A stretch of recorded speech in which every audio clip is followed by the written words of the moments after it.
Hello, good evening, and welcome to the LFC Daytrippers. This is the Scout Report in association with 5 Yards, 5yards.co.uk. This show will be on every Thursday from 10 p.m. For the foreseeable, and it's all about scouting. It's all about scouting players of different ages, from different continents, different leagues, different nations, wherever it might be. And we're going to do this for the next couple of weeks anyway, and we're going to have a good go with it. And we've brought someone along that knows all about 5 Yards. So when you ask me a question and I go, doesn't matter. We have Alfie here, and he'll explain everything as we go. Of course, I have got Keith, who is wearing one of those South American tracksuit tops. I would have been very disappointed if you hadn't. And I have Seany Lawson, who just I'm gone with the other side. He's gone Brazil. Oh, full Brazilian Libertadores final. Yeah. Well, look, it's Keith players. Is in the mud. Keith is in the mud. Very much so.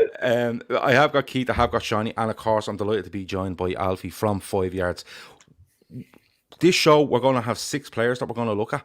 We're going to discuss them. We're going to talk about them. We're going to see where they're from, what they're doing, how they're getting on, where you can see them being in the future. And we're going to have 3 little rival chats as well. The lads of 5 Yards have really hit us with 3 difficult ones this week to start off. I thought it was going to be easy, like Pogba against THIAGO. And we all go, THIAGO's great. But no, they've pitted 3 Liverpool players against 3 other Liverpool players, so it could get difficult for us in the next hour or so. But Alfie, I'm going to come to you first. 5 Yards.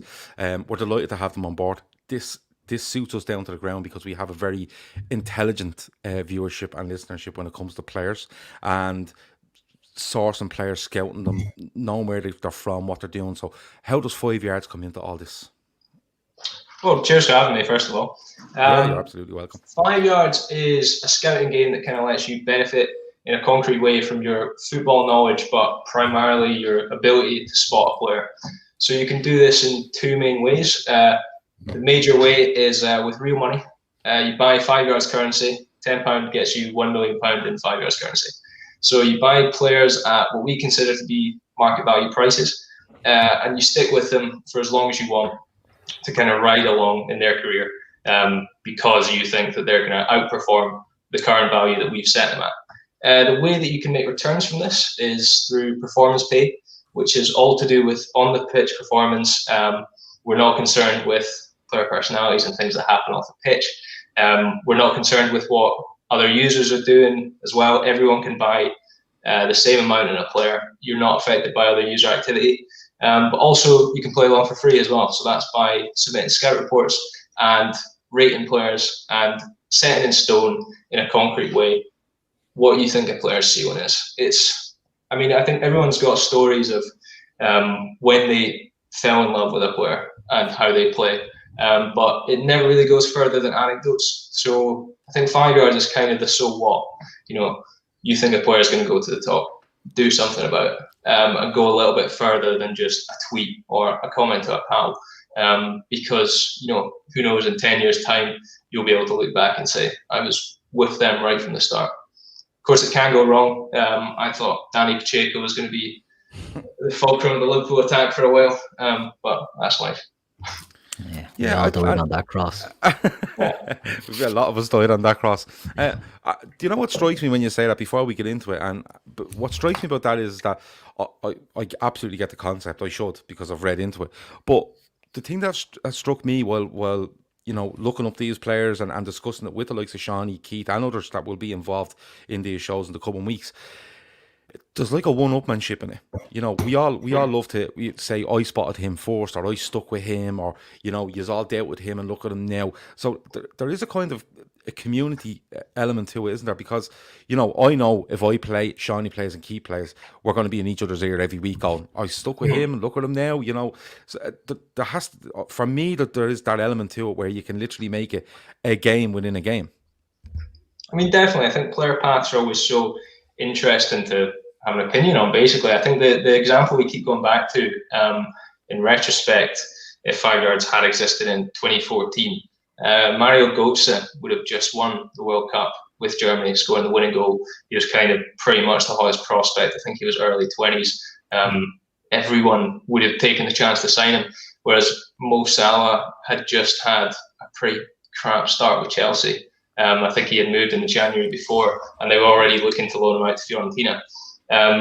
And you look at them now, and they're around the same age, and they couldn't really have gone different ways. But if you had said back then Mohamed Salah is going to be better in 6 years' time or 7 years' time than Mario Götze, I think you probably would have been laughed out of the room. But that's the glory of it. You can kind of say, "Ha." Well, that's it. That's a big thing for me. And the scout reports on the website are great because you have got loads of different opinions where you go in, you read a scout report, and you go, "Oh, yeah, I didn't know that about him," or "I don't know if I agree with that." And it can challenge your thoughts on players, but it can change your mind on players that you mightn't rate as much. But then when you look into it a bit more based on the scouting report, it can absolutely change the way you're looking at it. There's a couple of shouts coming in there, like for Ensua at Liverpool. Somebody said they had high hopes for Eric Moyer. You're absolutely messing, and that's absolutely fine. Owen Burke says Liverpool fans are the worst for getting excited about academy graduates coming through. Can well, just before we get into players, I'm going to start with my player to get me out of the way.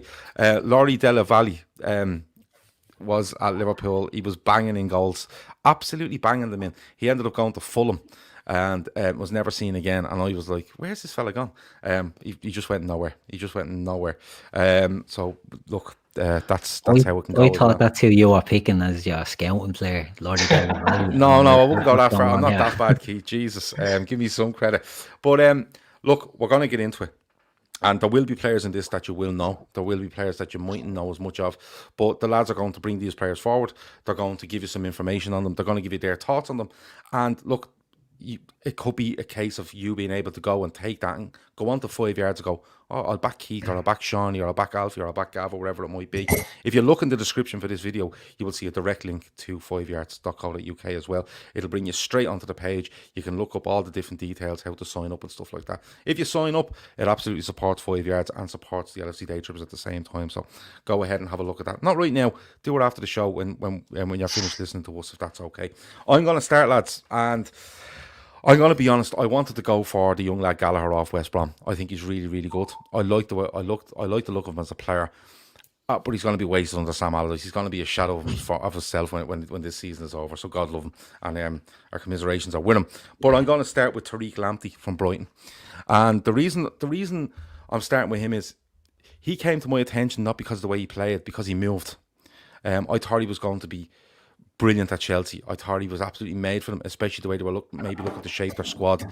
And I know he's a right back, but I thought he's an absolute model for a wing back. A 5'5". He's not the biggest guy in the world, but he's absolutely made for a wing back. He's quick, he's skillful. He has everything, this fella. He absolutely has.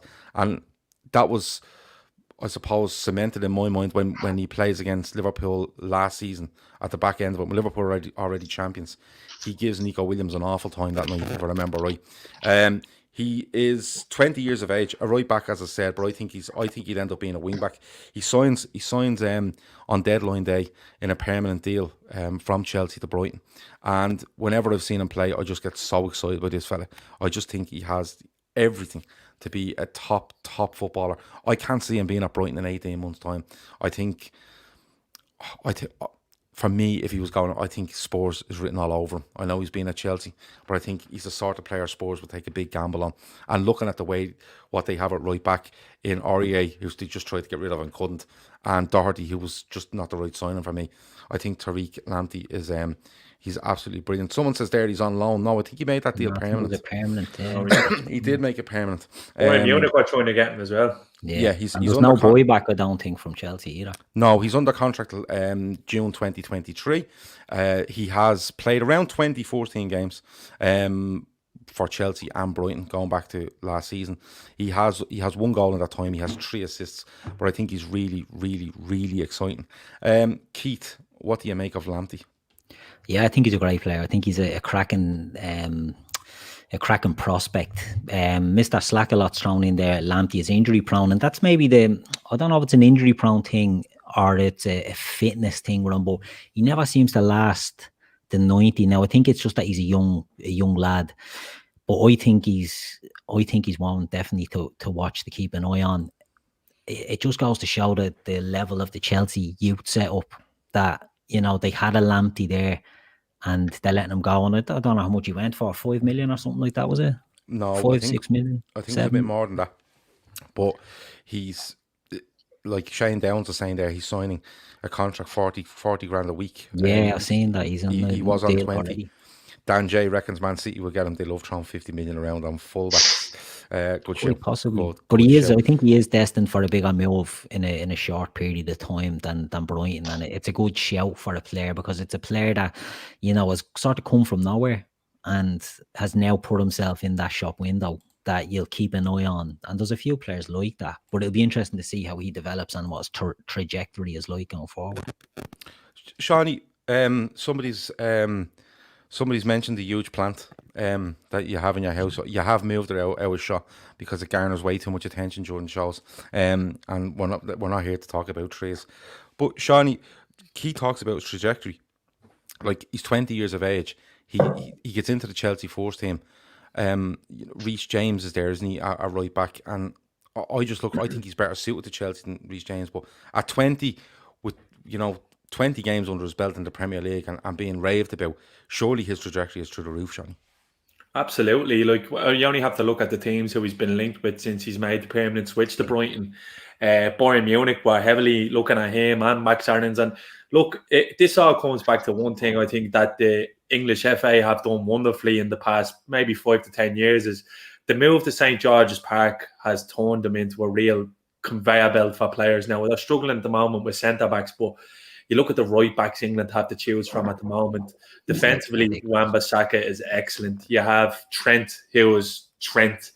You've got Reece James and Tariq Lamptey, who, like, that's for really, really high level. And then there's Walker Peters, who's a very solid centre right back as well. So, and you've Trippier and Walker. Trippier, Walker. There's so much talent there that it's hard.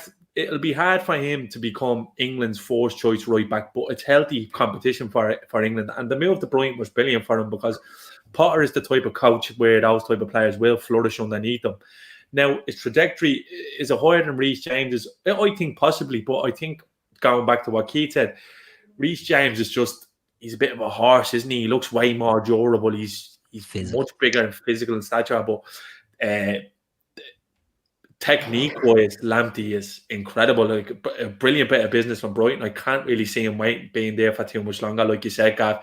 And I think Bundesliga might be actually where he goes, because if you look now what's going on, a lot of the English lads are moving to Germany now because they know it's a breeding ground for like talent, especially English talent. You had Bellingham there, Sancho there, who's there a while now. It's a place where you can go and grow and learn your football. Yeah, Adamola Lookman. Goes to Germany, doesn't he? Another one, yeah. There was a lot of them there. There is a few of them, and like Kevin Sullivan doesn't believe he's a fullback in his opinion. I'm with you. I think the 5'5" thing might do him because, height as a defender is an absolute bonus. I'm not saying 5'7", 5'8" is any issue, but 5'5" to me just looks slotting in a wing back. Now, it is difficult for him to get into the England side because, well, you can name Wan-Bissaka, but in my opinion, Trent will be the England right back for the next 10 years, unless he's moved into midfield, like someone said in the chat. But it might be difficult for him, but I think he's another option for them. I don't see Trent as a wing back, but I do see him as a full back or a midfielder. But Lamptey, for me, if the England go full circle again and end up going for 5 at the back, you could see a day in a couple of years' time where Trent's starting in midfield for England and Lamptey could be that wing back. Alfie, Lamptey, talk to me. Yeah, I mean, to be honest, I think it's quite interesting that both Keith and Sean have brought up his physicality, because I think his greatest strength is probably his strongest weakness as well. Because if you watch the guy play, he pegs up and down non-stop, like absolutely non-stop. Every time you see him, he's drenched in sweat, and he looks like he's put in a shift, whether it's the 10th minute or the 70th minute when he usually comes off. But I think if he has to combat that to play more football, he's going to lose a lot of his dynamism and a lot of his intensity. So it'll be tough to see how that next manager that he gets involved with kind of balances his intensity, and whether they say, can you tune it down a bit and play at 70% so that you can play 40 games a season, even if it does mean that we don't kind of have you at your full, that's all right. But I mean, I totally agree that you shouldn't really even settle for teams like Spurs in my mind.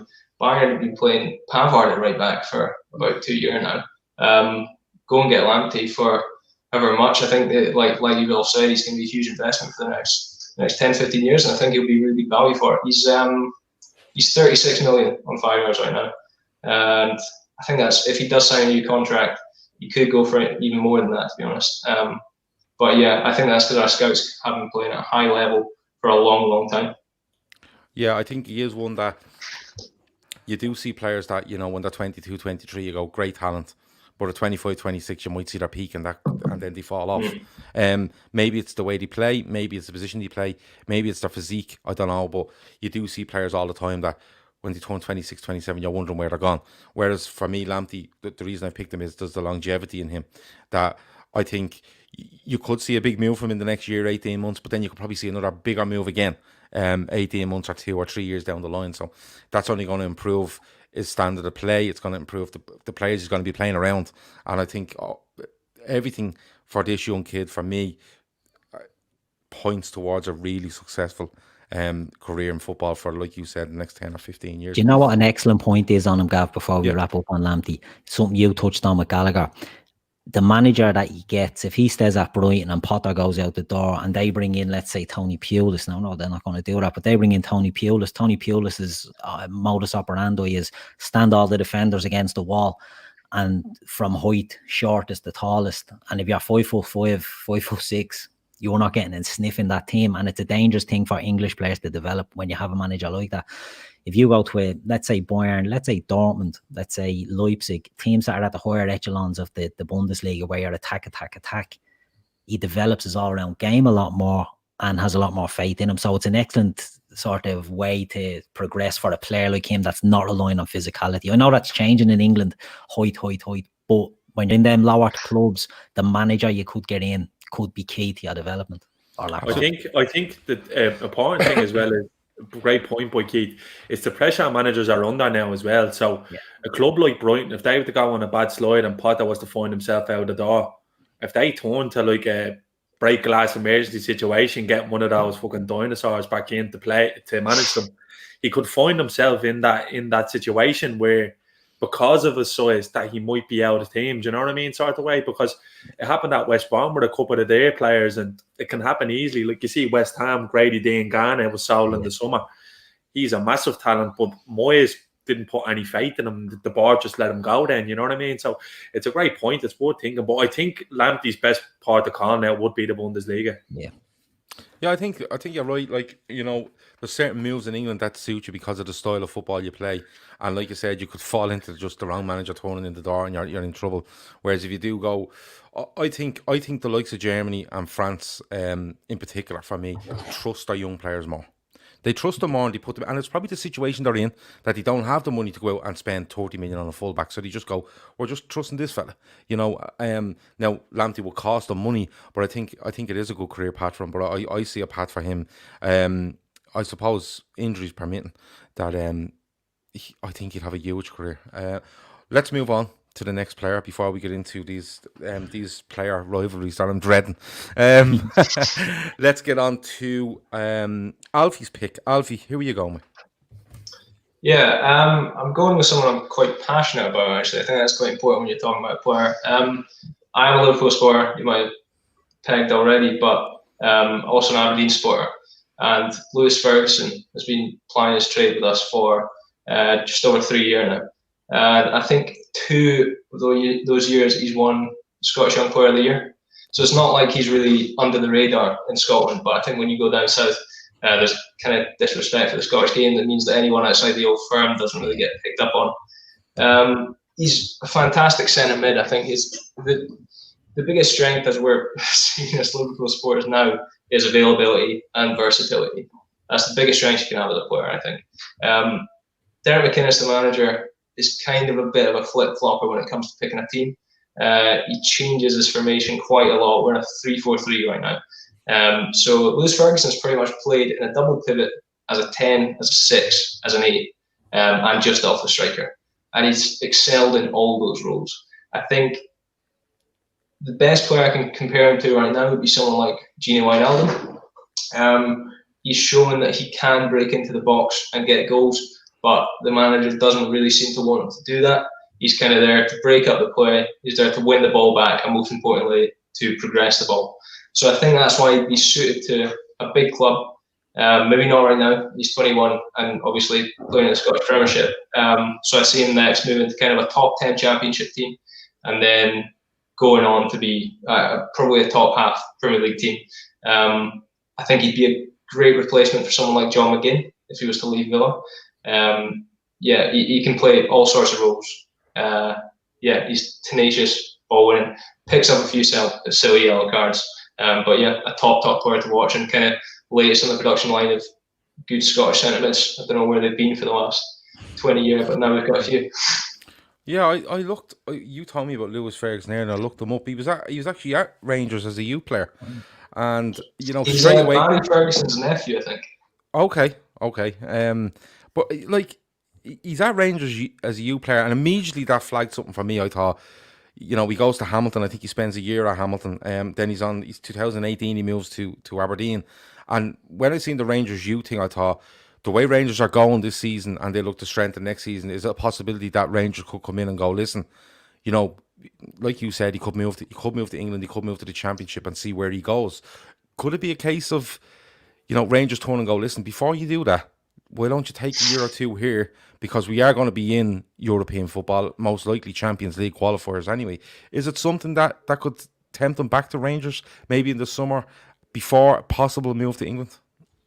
Yeah, I mean that's always the fear.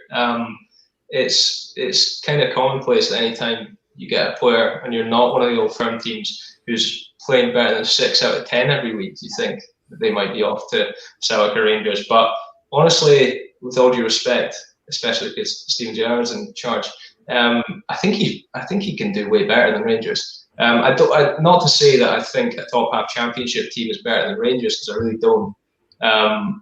I think it's a much clearer career path to get himself recognised in England first. If he can get a Championship team that's going to push for playoffs, that's going to set off alarm bells much more than continuing in the league that he's already accustomed to.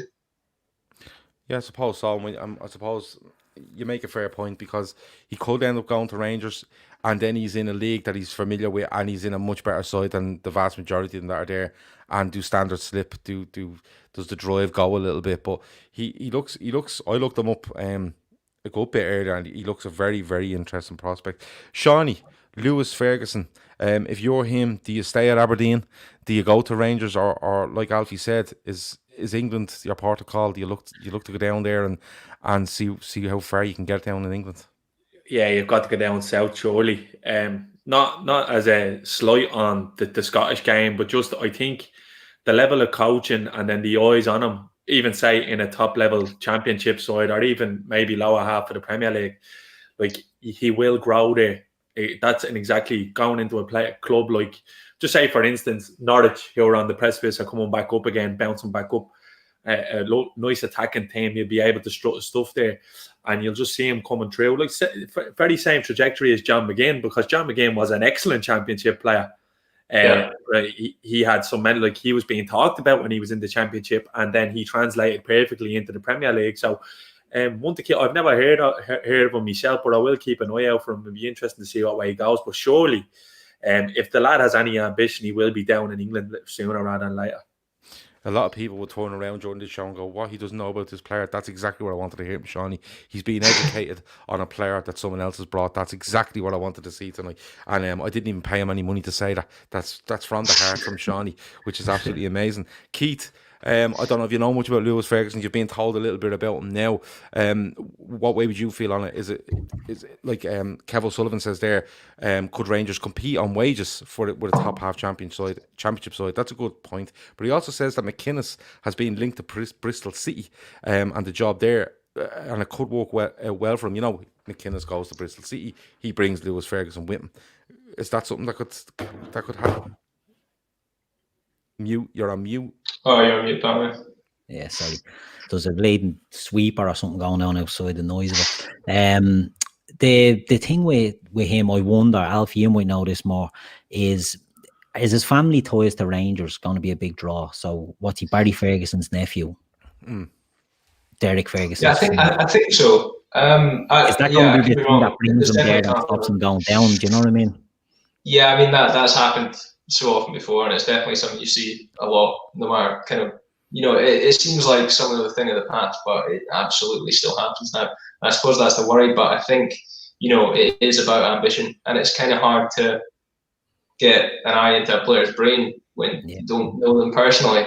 But, I do think that there is an element of playing it safe. If he goes to Rangers, it's the easy option.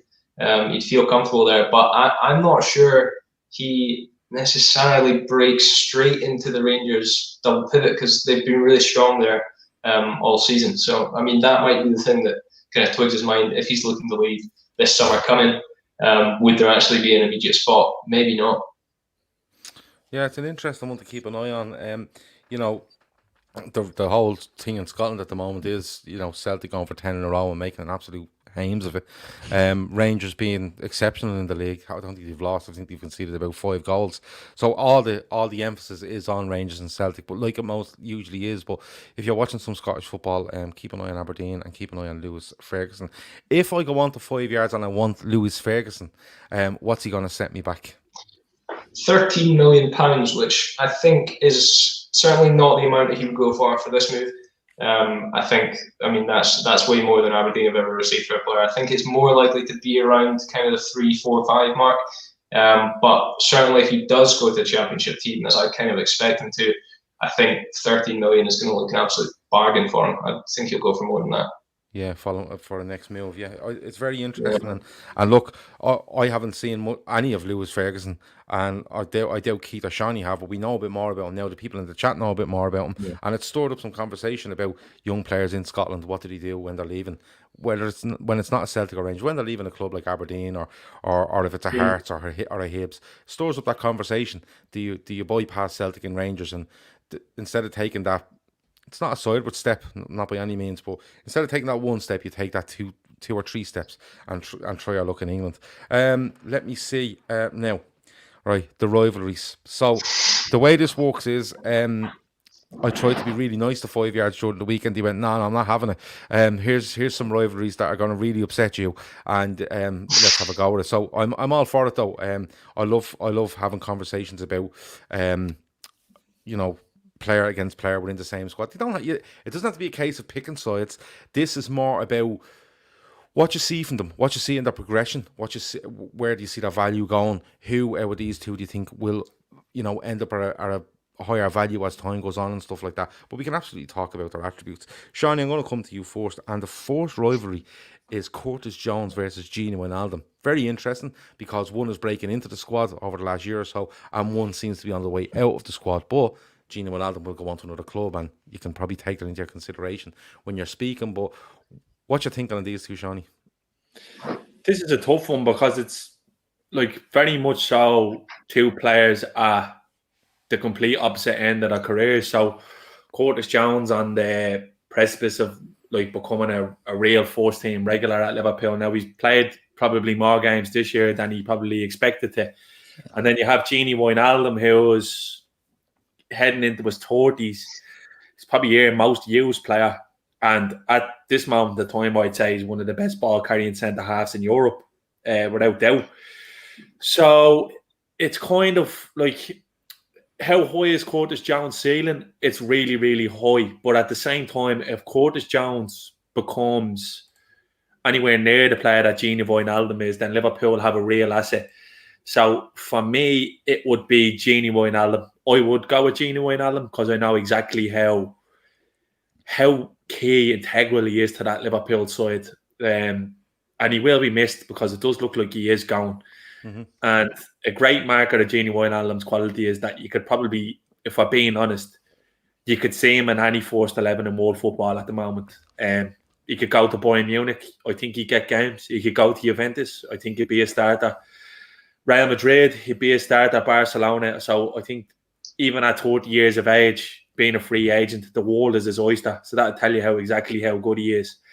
Nothing against Curtis Jones. I think he's been brilliant when called upon. I think there's games this season where he's actually been our best player, coming from a lad that's just 19, and he does look to have absolutely all the attributes to be world class, to be genuinely world class amongst a lot of those English players. Again, it just another product of the English system, and more so the Liverpool system.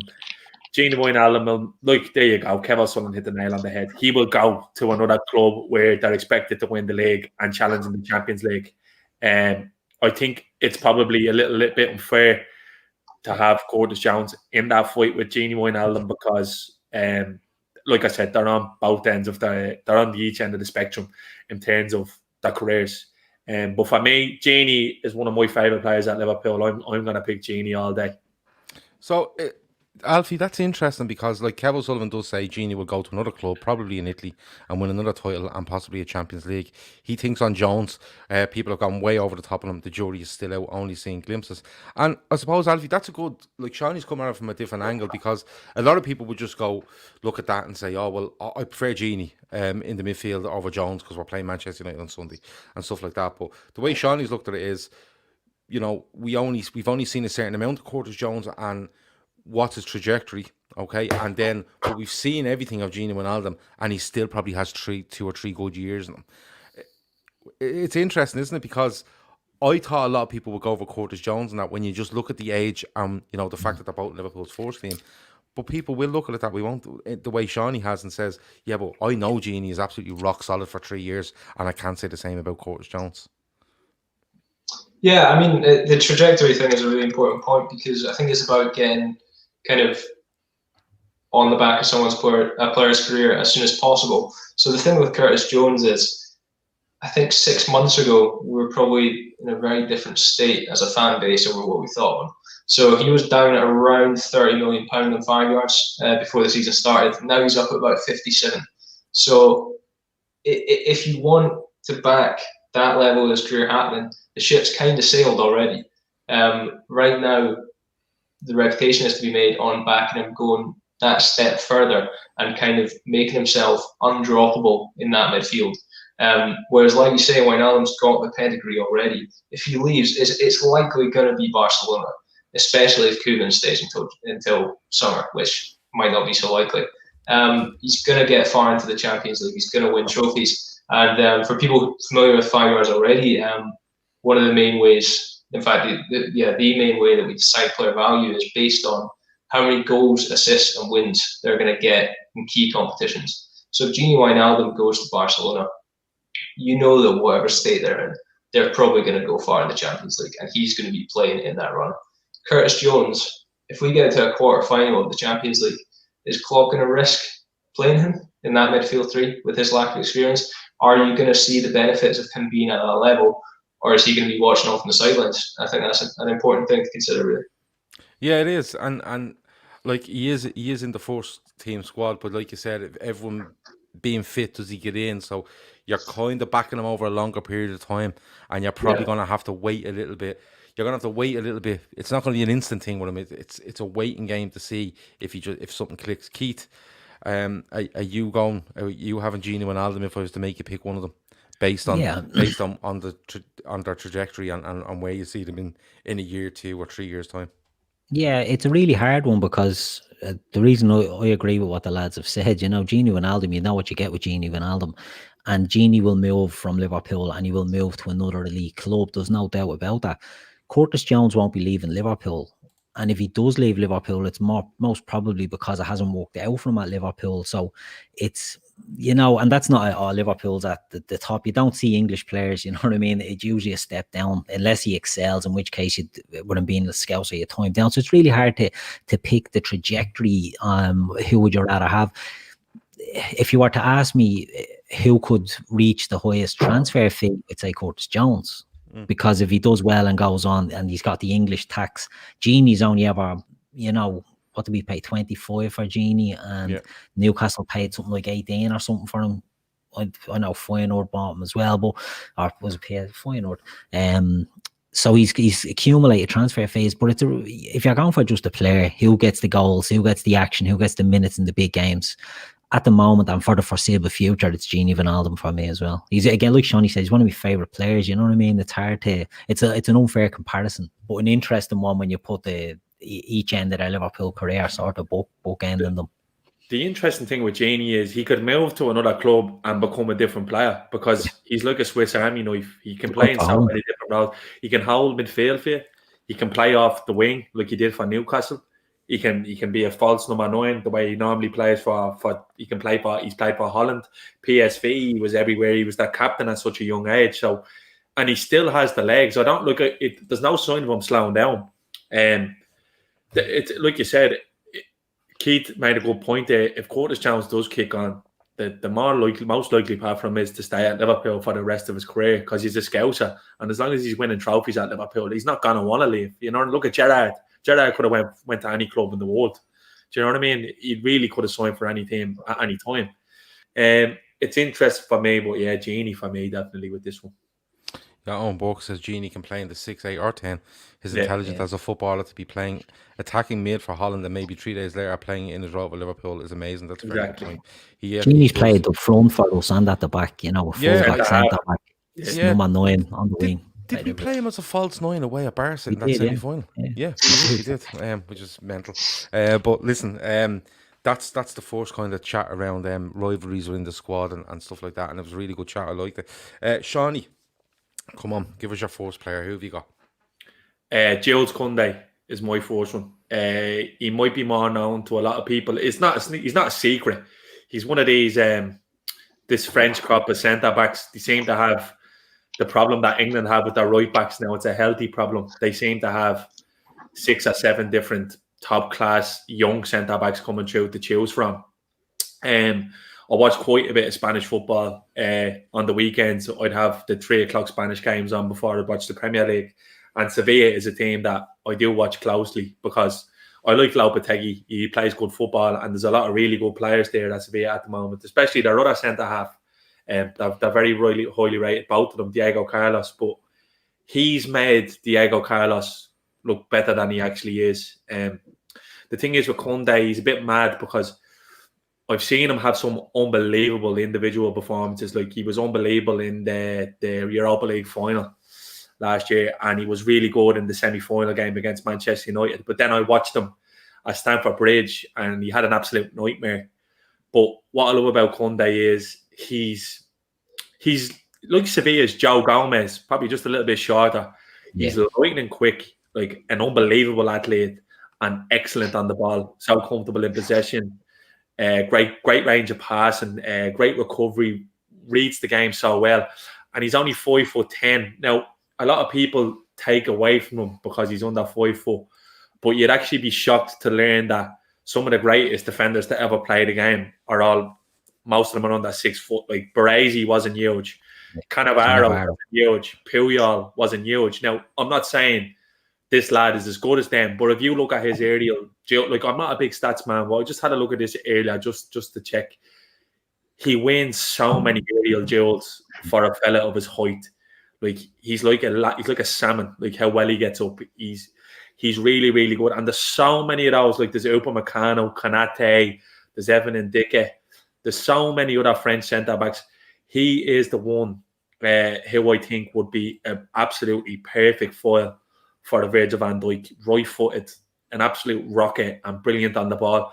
I'm looking forward to see where he goes because he was excellent at Bordeaux. Got snapped up by Sevilla, and he's continued to impress. And there's a lot of teams looking at him now, especially in Spain, and even I believe PSG were looking at, man. I think a move won't be too far around the corner for him because he's only getting better. He's a real top talent. Carol Sullivan says there's lots to like about him. His positional play is very good for someone so young. He's quick and strong, a bit too aggressive at times, but he's learning. Of course, he's 22. He starts out at Bordeaux.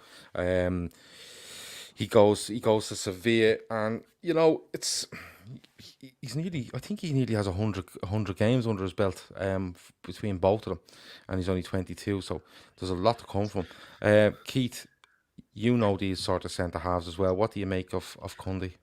Yeah, I love Kounde. I think he's brilliant. And I think Seany touched the comparison I see with Kounde every time. It's Cannavaro because he has that leap. Now, I know Cannavaro's a different type. Cannavaro wasn't a fast player like Kounde is, but the leaping ability for a centre-back at 5'10", it's just so much like Cannavaro. I think he's brilliant. Someone I think it was Dan J put in the chat there, with the Premier League suit with him being so small and coming under that aerial bombardment. But I just think physically, I think he'd be excellent at a team. You know, he's gone to Sevilla that aren't in the top 2-3 teams in Spain.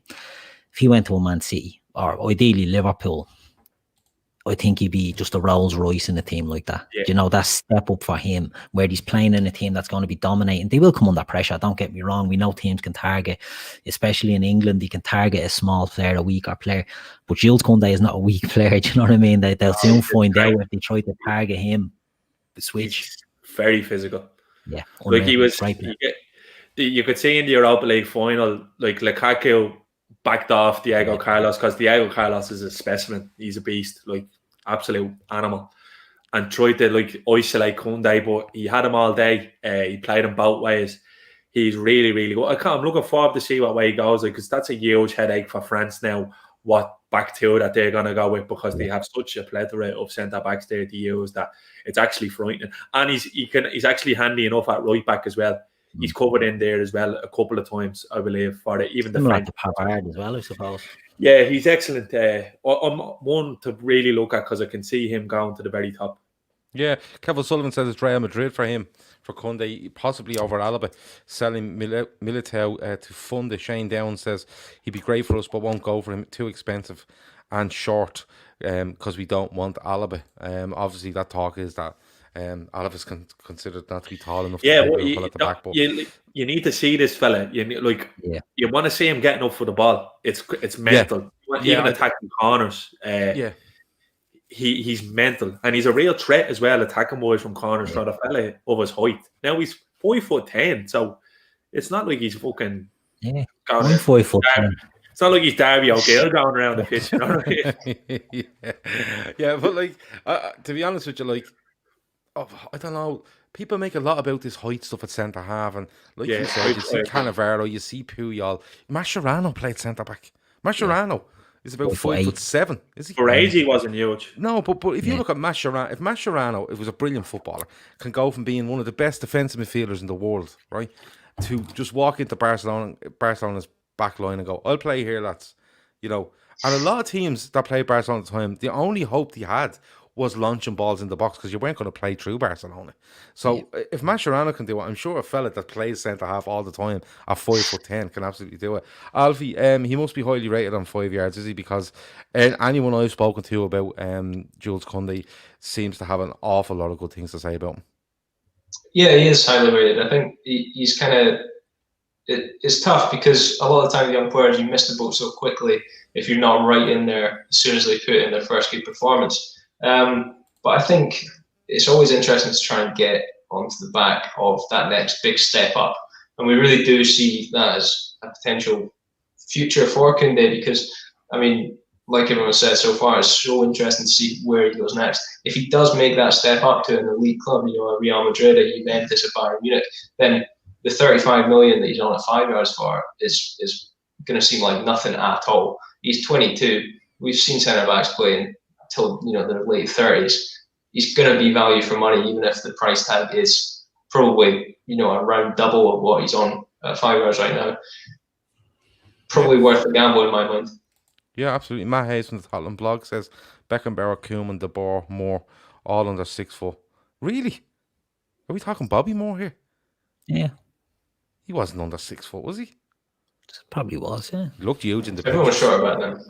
But I think if you're athletic enough, you don't. Height it's only a number, so to speak. Like, his reading of the game probably adds 2 or 3 inches to him, because he's so that's where his ability comes in. He reads the game so well.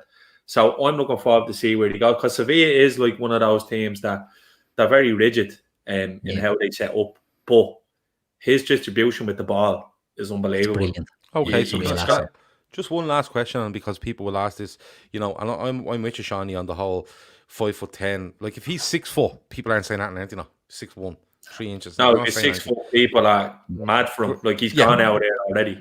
Exactly. Pace, Shawnee. Has he got loads of pace? Yes, he's lightning. I'll take him. I'll take 2 of them. And I genuinely, I'll take 2 of them now. He's very quick. Yeah, and as Barry Devaney says, what's a few inches between friends? Exactly. Barry, good point. Very, very, very good point.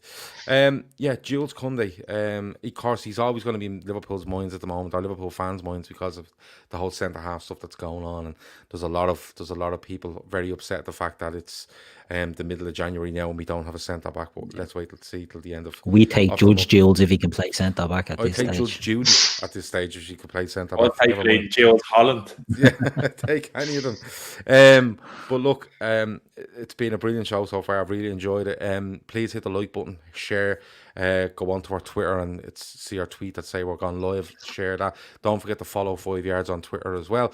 And of course, when this is all finished, make sure you hit that link in the description so you can go and have a proper look at 5yards.co.uk, and you can put all this knowledge and learning to use. Keith, now on to you, and I'm happy you picked this player because I've seen his name mentioned in the chat about 4 or 5 times just randomly while we were having a chat. So go on, give us a. Right, I get a lot of stick for wearing Barcelona tops because people hate Barcelona, right? I'm a huge Barcelona fan. I'm a Liverpool fan, but I have an affinity for Barcelona, and Barcelona are in the mud at the moment. They're absolutely What affinity do you have? I just like them. I like Barcelona. I thought you just had Spanish omelets or something, and that was your affinity. I had one once. I had a once. But no, Barcelona is a club, you know, going back to the 90s, you know what I mean? It's a club that I've always liked. Yeah. And they've gone there to the gem in Pedri, and they've got this young fella from absolute nowhere. He hasn't come through La Masia. People think, he's just another one off the chain, right? This kid, he's only 18. Pedri, and he's an attacking midfielder. He's only 18. He made his debut for Las Palmas at 16, and 2 weeks later, Barcelona bought him, and they paid something like 5 million. I wrote down there 5 million euros for him off Las Palmas, but they left him on loan for the season. They said, right, leave him there to develop. This was only in August 2019, so you know, the year before. He went on and he played 37 games for Las Palmas that year. He got 4 goals. He was only 17. He was the youngest scorer, 16 years old. But he was really, really good. He's absolutely excellent, and he's come to Barcelona. And there was a lot of talk, you know, maybe loan him out and develop himself further. 17 years old. He's gone in there and he is tearing her up at the moment. He's the player that they've been crying out for, right? So everyone knows the chain of players that Barcelona were producing from La Masia. You had Xavi, Iniesta, Puyol, all these guys. It's Fabregas. And that sort of died down. I think some good players are still coming through that. But Barca switched the attack, and they've gone for Ousmane Dembele. They've gone for Antoine Griezmann, you know, to bring in these players, and it's not working out for them. They have to get in this fella for 5 million. He is the nearest thing to Iniesta that they have got there, that's been seen. Now, I'm not comparing him totally to Iniesta. In my mind, he's an attacking midfielder, and he's much more quick than these players. But to me, he's like a young Mate. He's like a young Silva, a young Cazorla, that little stable of players that came out of Spain. You know, he's tricky and he's technical, but he's more fast and direct as well. This fella is what they thought they were getting when they got Coutinho from us, is what Pedri is for them, and I think he is going to absolutely blow up. I think he's going to be huge, and I think he's going to save them. They're going to build a rebuild around him, and apparently, don't know how true it is, but Messi is delighted with him. Him and Messi have struck up this bond on the pitch, and Frankie de Jong as well, and it's all starting to come together around them. This fella is just, to me, is the real deal, and I think he's going to be absolutely sensational for them. Yeah.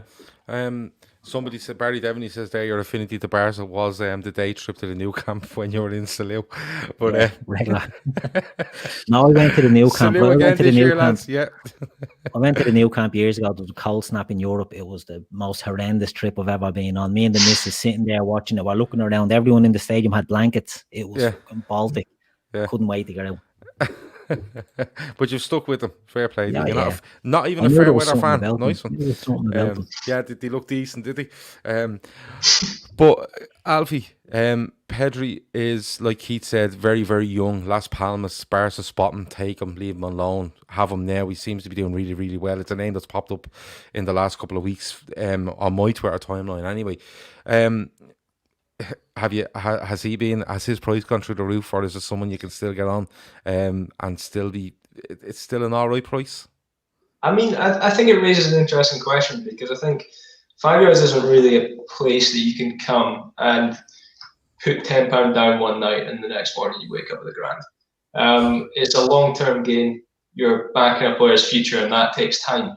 But occasionally a player like Pedri comes through, and it seems like they've just gone from player that no one has heard of to first name on the team sheet at Barcelona, literally overnight.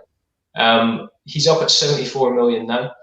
If you'd got him before the start of the season, I think you'd be laughing right now. It's incredible. I think he's also shown his versatility. He's played as a winger, he's played as a 10, he's played as an 8. It'll be really interesting to see how he combines with Ansu Fati when he's back up to full fitness again, because you'd hope that those two are just going to run the challenge for Barca for 10, 15 years.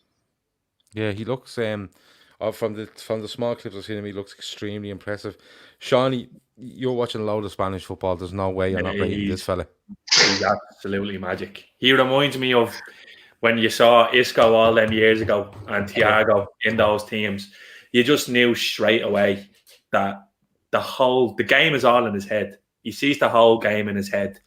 He knows what he's doing with the ball before he gets it. Like he is really magic. And as we heard there as well, him and Ansu Fati, it's that Barca are a bit of in turmoil at the moment, but these are two lads that you can hang their coat off in the future, because they look like they're going straight to the top. Like Pedri just has that swagger about him and that injection of pace just to get away. Like he's unbelievable. Another top player coming through there from Barcelona, because it kind of deserted them for a few years.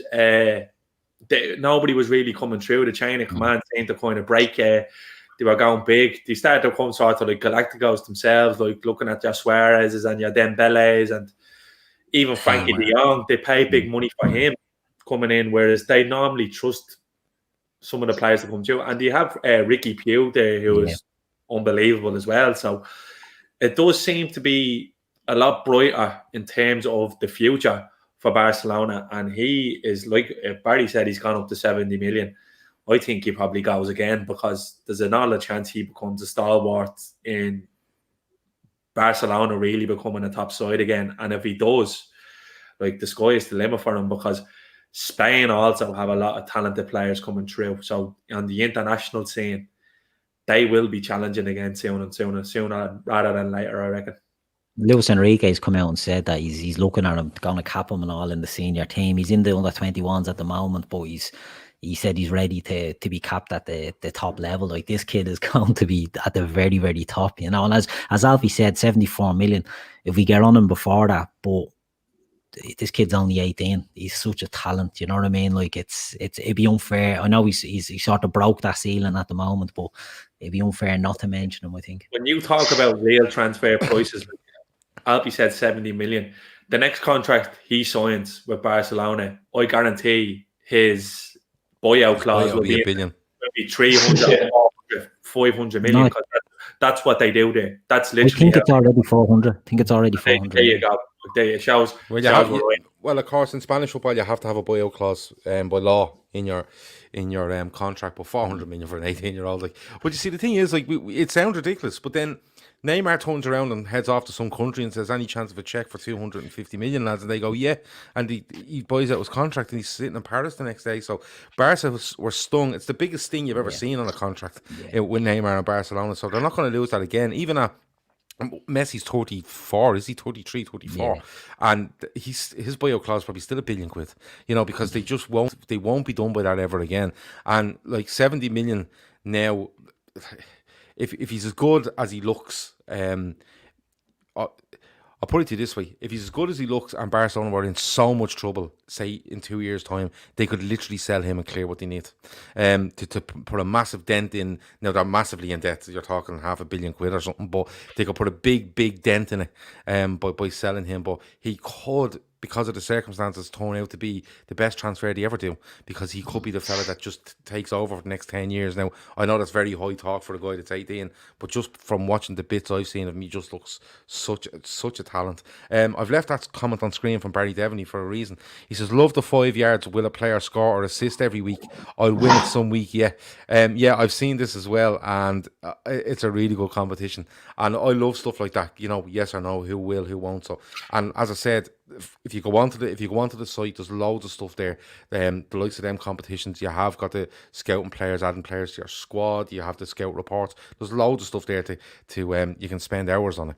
You absolutely can. So if you want to hit the link in the description afterwards, and you'll see I'm not lying to you. It's absolutely there, and it's great fun. And the big thing is, if you can get 4 or 5 mates to do it together, you can literally make a league between yourselves. You know that way. You can literally have a side league for yourself. You'll be all playing 5 yards, but like a bit like a last man standing thing, but obviously different rules because you're investing in players, but not the last man standing meet that Seany organised at the start of the season.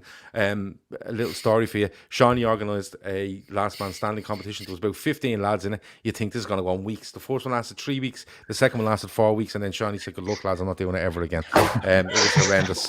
There was lads. It literally cost me 60 quid in a month to be in this competition. I was like, I don't even know I'm going to afford me mortgage if I keep playing this game. But yeah, so look, that's an idea of mine anyway. That I am signed up to 5 yards, but I'm going to ask 5, 6, 10 lads, wherever it might be. And while we're running our fancy football, we can run this as well and see who's little leaderboards and stuff like that. It's absolutely an idea to keep interest as the season goes on. Now, our next little teaser and a little rivalry, and this, I thought this one was the biggest one, and then I looked and went, no, it's not, but it's big. Keith, Andy Robertson and Trent Alexander-Arnold. I don't think this is the biggest one. I think this is the hardest one. Do you? Yeah, I do. I think, you know, it's a tough one. Like, Trent is just out of this world. Andrew Robertson is one of my favourite players. If you look at the numbers, Robertson does as much assists, if not more, than Trent. Do you know what I mean? You get blinded by Trent because the type of assist, the type of pass. You know what I mean? The 40-yard pass that most people can't do, and he's cutting the fences open with them. It's an easy one for me. It's an easy one. It's Trent, but it shouldn't be. It's hard, but it's ultimately it's easy. To me, Rob, I'm saying it's easy, but it's not easy. Trent is a generational talent, and he's above all the other fullbacks. So I'm including Robbo in that. He's above all the other fullbacks in England, certainly. And yeah, it's Trent because he's just better than the position. Do you know what I mean? But Robbo is close. He's transcending what it is to be a fullback, and there's a little bit of recency bias, I think, against Trent because he's had a bit of a bad run of form. But the kid is out of this world. Like, how often does a right back make you say every game, "My God, what a pass"? He hit a pass against Newcastle a couple of weeks ago, and don't get me wrong. Robertson is unbelievable. Machine. Technically excellent. A machine. And one of his best attributes is just how tenacious he is and his durability. He never stops. His consistency. Yeah. You can count on one hand the amount of bad games Robbo has had. But Robbo's like, he's been around the block. He was a very good player at Dundee United. He was one of the best left backs in Scotland, if not the best left back in the Scottish League. And then he went to Hull. And even when we watched him at Hull, well, when I watched him at Hull, I said, Jesus Christ, he is a player. He is a player. Now, one of my friends played with him at Dundee United. Gav Gunnan was a centre back for Dundee United and actually played with Andrew Robertson. And he told us all, this lad will be at Manchester United. Now, this is when United were winning titles, like, towards the end of it. He was like, this lad will be at United in a couple of years. That's how good he is. And he wasn't wrong because he went straight to the top not too long after that. But Trent, like, his range of passing, the cross, and the fact that he's just playing right back because there's nowhere else really on the pitch to put him. He was put in there. Now, I know he played massively in centre mid as a kid. And then he broke into the team as a right back. And he stayed there. like even after a couple of bad games, he has a nightmare at Old Trafford, but Klopp sticks by him, and he's gone on to become the best right back in the world at the moment. Maybe not at this exact moment of time because he's struggling a little bit with form, but just the different dimension that he gives you. Like the fella is running the show from right back. It doesn't happen. I think the fact he gets compared to Kevin De Bruyne and Steven Gerrard and David Beckham tells you what you need to know about. And he's playing and he's playing somewhere Gary Neville used to play. But the thing about Trent for me is, and I'll come to you now in a minute, Alfie, because I have a little idea on these two. But the thing for me for Trent is, like, he genuinely hit a pass against Newcastle the other week, and I nearly just walked away in the telly and said, I've seen enough football. He hits this pass; it was outrageously good. It was ridiculous. The way you've seen him hit passes and the bend on them, the dip on them. He's hit them on the half volley, 60 yards crossfield. He's a ridiculous footballer. The big thing for me on Trent is that he does play centre midfielder for the youth teams. He actually plays right wing as well, but they spot that that right back might be the way he gets in, to get him, to fast track him, get in at right back and see where to get you. And he's just that good at it that people go, oh, why do you move him? I'd never move him from right back. Never. No. I'd never move him from right back. I would leave him there. Don't put him into midfield. Don't ask him to play on the half turn. Don't ask him to play with his back to goal. Leave him there with everything in front of him, because Trent's biggest asset is A, his ability to hit passes, but B, the ability to see them and see them early. And you only see passes that early when you're facing on the play, or you would never move him. Robertson is a machine. He's the consistency. He has everything. He assists. He chips in the very odd time at goals. Very important one at Villa Park last season. And I just love him. I love everything about him. I want him to stay at Liverpool till the end of his career if possible. But Alfie, is this one where, you know, instead of us picking, and I'm not trying to sit on the fence here in this rivalry discussion, but is this a case of if I was looking on 5 yards ago, I just take both of them, because Robertson will still progress, and you still have, and when that's even starts to level off in a couple of years, wherever it might be, and you have to move him on, you have Trent as your backup that's being grown all the time. I mean, I'm never going to come on to any recorded media and not back Andy Robertson against anyone who's ever lived or will live. But I think it raises interesting questions about player value, certainly, because right now we've got Trent Alexander-Arnold down as £85 million. Which might seem conservative. I mean, if he went now, it's hard to quantify that, because you can't really imagine a situation where he possibly would leave. But we've got Robertson down at 58.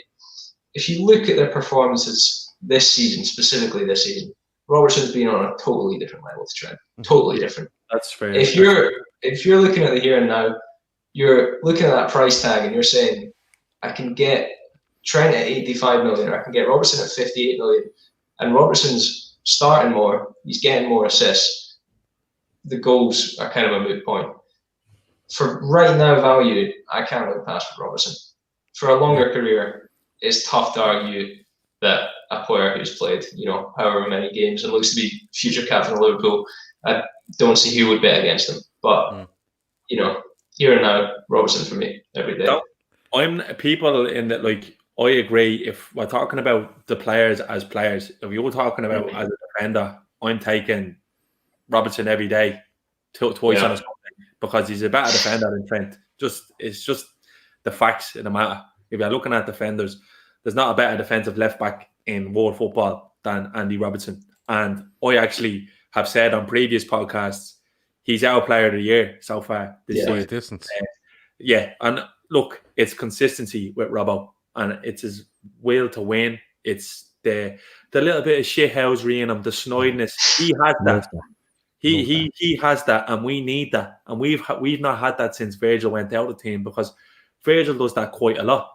Virgil is one of them who berates the ref, but Robbo is one of them. And you know, he'd be the last man there, always in a scrap. You just know you'd back him up, you'd back you up all day. But I think Trent it's thrown around loads. It's thrown around too much these days with FIFA around and like picking these kids up. Trent Alexander-Arnold is a generational talent in football, and he is only going to get better. Like it gets to the stage where he actually might end up being. Now, don't get me, the best and the greatest is two different things. he could be in the conversation when all is said and done to be the greatest player to ever pull on a Liverpool shirt.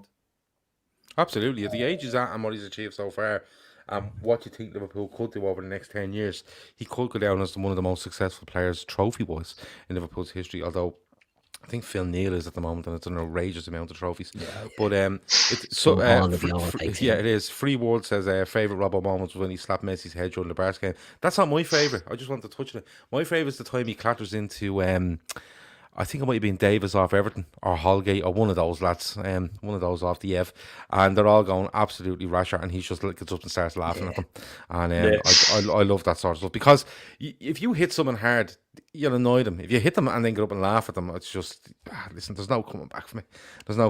So I think. Or in the World Club Cup when Mane's getting the shit kicked out of him, and Robbo's telling them going off, I don't worry, I'll sort him out. Second half starts. You go to war with you. You go to war for you, and that's what you want. That's what you need. Inherently, the fella is a winner. That's what he is.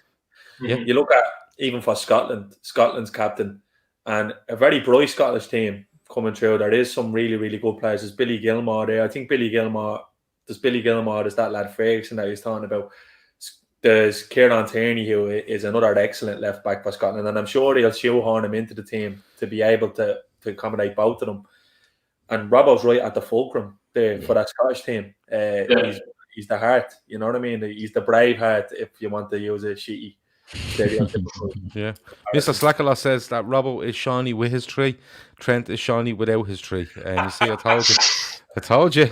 We're never getting away from that tree. For the sake of the tree. We're trying to convince Seany that the tree is growing, but he's told us it's plastic. But we're just still convinced that the radiator is making it grow. Seany, I'm going to stay with you. Your second player, and wait for it. It's Silas Wamangituka from Stuttgart, 21-year-old right winger. Let us know, Seany, because I think you love him. He's mad. An absolute crazy horse of a player. Just a unicorn. Like, do you have a saying in the NBA when a player is a unicorn is he does things that you don't think would be physically possible for a player of his stature. The reason why I looked at him was because Sven Mislintat got the sack from he didn't. He walked away from Arsenal because of creative differences. And he felt he wasn't getting any control by the board, and he moved to Stuttgart. And I was reading that while Arsenal were chasing Pepe and Zaha, that Mislintat actually went to Arsenal saying, I think you should have a look at this fella. He's playing in France for Paris FC, the lesser known French team. I think he's a real gem. They passed up, they bought Pepe, and the rest is kind of history. So I just kept an eye on this fella because there's a couple of lads there that stuck out. There's Tanguy Koulibaly as well. He was only 19, lesser known, but another unbelievable forward player. But this lad is mental. He's 6'2". Yeah. He's built like Yaya Toure, and he moves like Raheem Sterling. That's the only way. Okay, I think you might be my favourite player. It's the only way I can describe him. He's like a locomotive, but then he's like he's as agile as a housefly. And then you see these lads like Balassi who are great, have all the tricks and the flair, but then they get into the final third and they go to bits. This fella is just ice cold. He looks up, he can pick the pass for the assist, he can score goals. I think since Project Restart, bar Lewandowski, I think he's most goals and assists in the Bundesliga as a player. Like, this fella is mental. Now, you need to have a look at him because seeing is believing with him. Remember that 13-14 season when Yaya Toure really got moving and you were thinking, Jesus Christ, nobody's going to stop this fella. He's just unbelievable. And then he has the bag of tricks as well. Like, he's mental. I think Kev O'Sullivan is anything like he's a FIFA player. If you created this fella on FIFA, you think, yeah, that's probably realistic. But then you'd look at him then on the pitch and he's doing these things. He's not going to be there for much longer because I'd imagine in Germany, the shop window there, you have to think Dortmund or Leipzig are ready to pounce on this fella. I'd like to know actually what he's going for on 5 yards because I think he's a bit of a wild card. He could go one way or the other. And I think if this fella catches fire, he can be the real next African superstar, a la Amane, a la Aubameyang. you've seen the trajectory. Aubameyang went from Saint Etienne to Borussia Dortmund. Mislintat picked him up as well. This lad can be wherever he wants to be, and he's a bit of a maverick as well. He's a bit mad. He got booked for scoring a goal there before Christmas. Nice one. Alfie, is what's he worth on 5 yards? Is he, because there's people here saying they're off to YouTube. After this, they're going to go off on YouTube, this lad, and I'm going to find as many videos as I can. I love him. This is a really good thing to bring up, because I had a chat with one of our scouts, Andy Francis, earlier on about him. I've never seen him play. I've heard his name, but I've never seen him play. Andy watched a decent bit of him. This is the perfect way to get involved with 5 yards, because you're pretty much disagreeing with one of our scouts here. He's got him pegged at 26 million right now, and says that he sees him as an average Premier League player standard at the moment, who's got the potential to be an average Champions League standard. For 26 million, if you're right, and he goes on to be the next big African superstar, I mean, he is going to absolutely ping past that price. And if you're there from at the start, at this stage, you're going to be able to look back and go, told you so, and have something to show for it. But yeah, right now, I think Andy said that he's kind of got him pegged as a move to a mid-table Premier League club in the summer. I'm not really sure. Do you see that as the next step for him, or do you think he's even bigger than that right now? To be fair, it's like he'd be similar to the fact and when Everton bought Richarlison, I was thinking that would be a decent comparison. Now, Everton paid a lot of money for Richarlison, don't get me wrong, but if he continues at the rate he's at in Germany, I can't see anybody not taking him, because you see these players, I wouldn't throw average around with him, because there's a bit of substance there.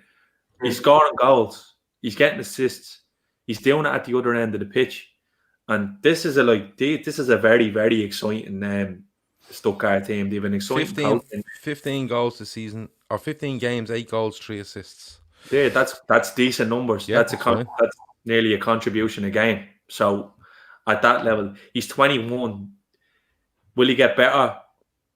I'd like to think so. He plays with his brain as well. It's not just all physical. He's not just bundling his way through. He's got a trick in the book. Like you can see him taking players out of the game with a bit of skill. Like you said, like a lot of teams are looking at like Ismail Assar. Like that's who I'd compare him to in the instance. Is someone like an Ismail Assar.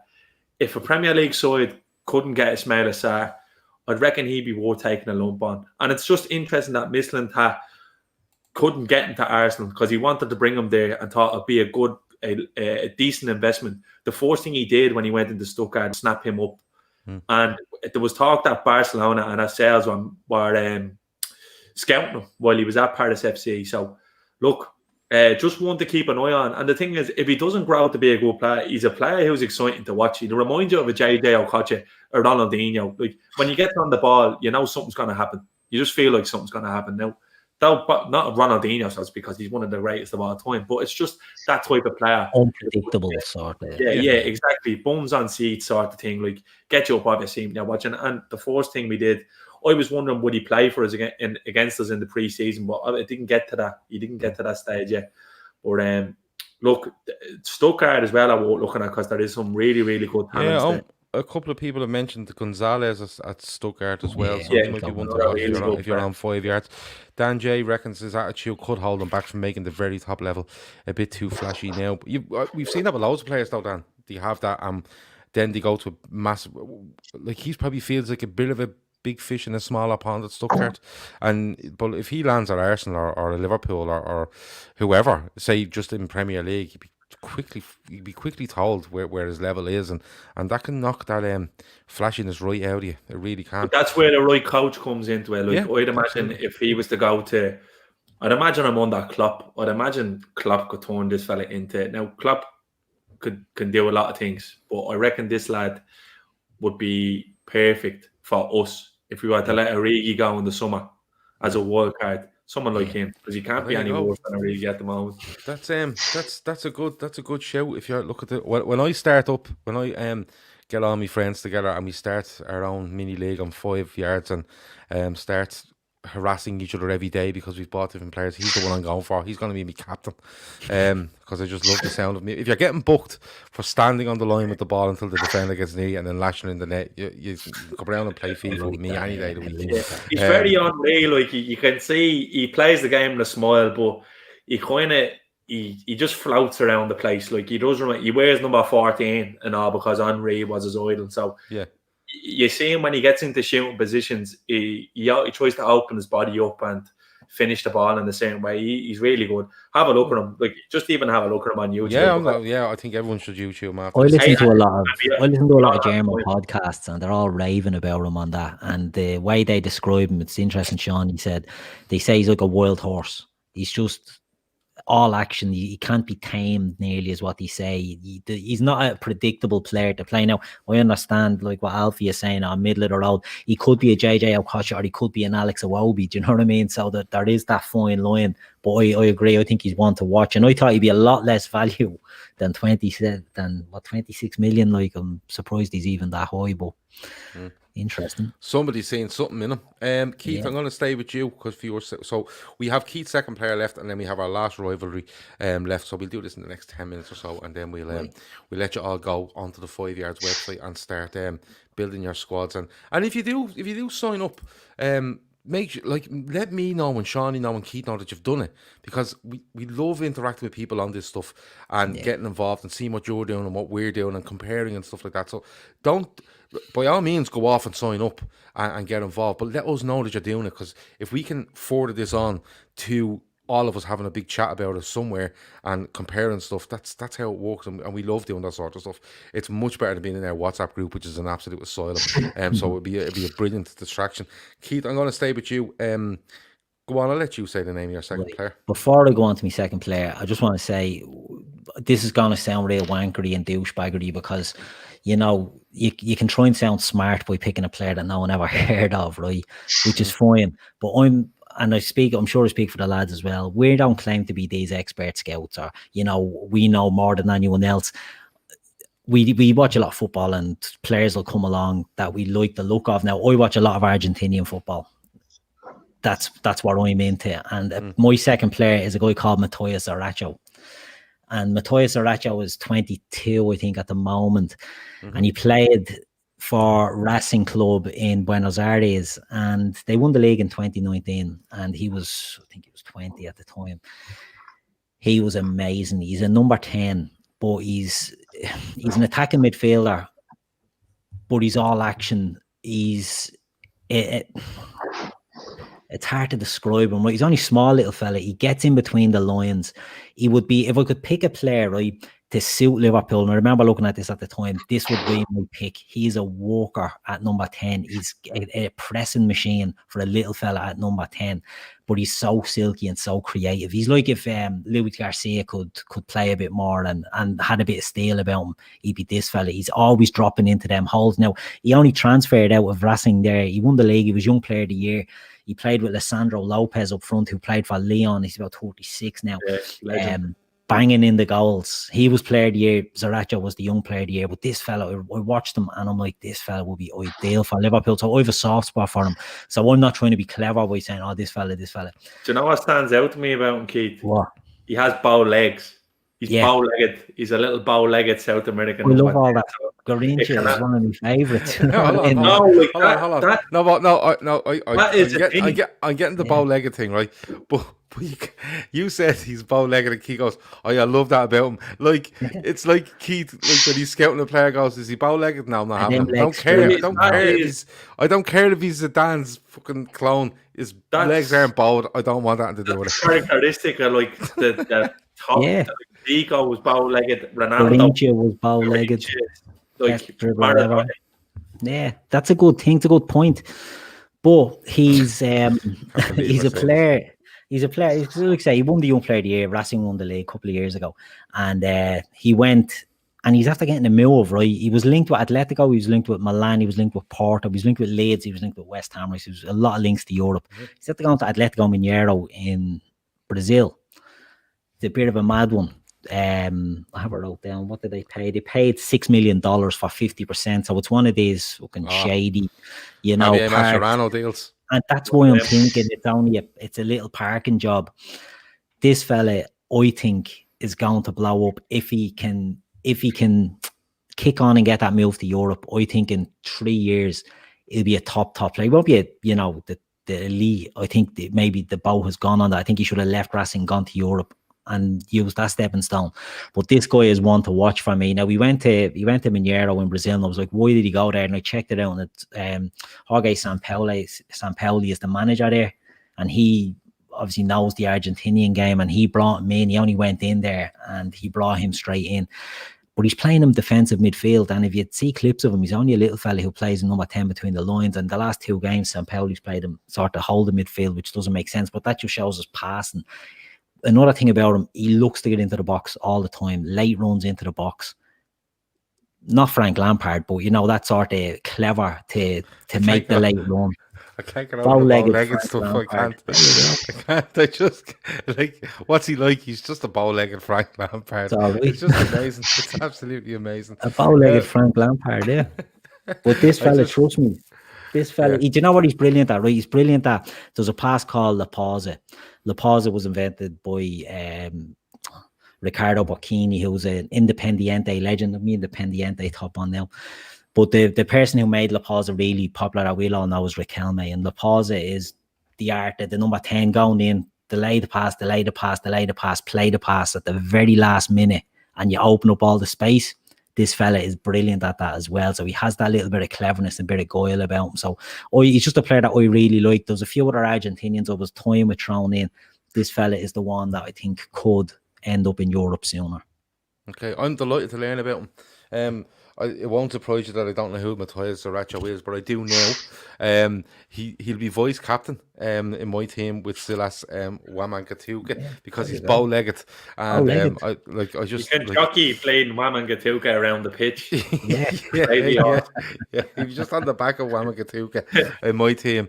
But in all seriousness, it's great to learn about these players, because people have said, why hasn't he gone to Europe beforehand? And that's a question. But Keith, you've kind of answered that with the whole $6 million for 50%, because that is your kind of get out clause in South America, isn't it, to get to Europe? It is. It was a weird one that he went there, and because Atletico were really, really linked. He was at Racing, and he was the next Lautaro Martinez. Lautaro Martinez went to Inter Milan from Racing, and this fella was the next gem. Lisandro's there, but Lisandro's the same age as me, for fuck's sake, so he's not going anywhere. But he was the next gem after Lautaro, and it's just a little sort of speed bump along the way, but I think he could end up in Europe in the next year or two and could be one to watch. Good stuff. And listen, if you're not into Argentinian football, and Keith's talking about it doesn't get it into you, nothing will. It makes me want to go and watch some stuff. Graves pretends to watch it all the time. Like he messages me at 3 a.m. going, "Oh my God, Boca have equalised," and I'm like, "What the fuck is going on?" It's 3 a.m. Alfie, come on, there can't be many on Zaracho here. I think Keith picked the gem. Yeah, this is probably my favorite one yet because he's not on 5 yards. Nice one. We've picked one that's not. This is the joy of it, because everyone knows that when you spot a player earlier on before the majority of people do, or at least the majority of people around you do, they're kind of at the back of your mind, no matter what happens to them for the rest of their career, for better or for worse. Danny Pacheco. So that the glory of it is that you can go on 5 yards right now and you can request any player that you want to. So you would just fill out Matthias Zaracho from Atletico Mineiro, and then we'd work to get him up there for you. There's a bit of a queue.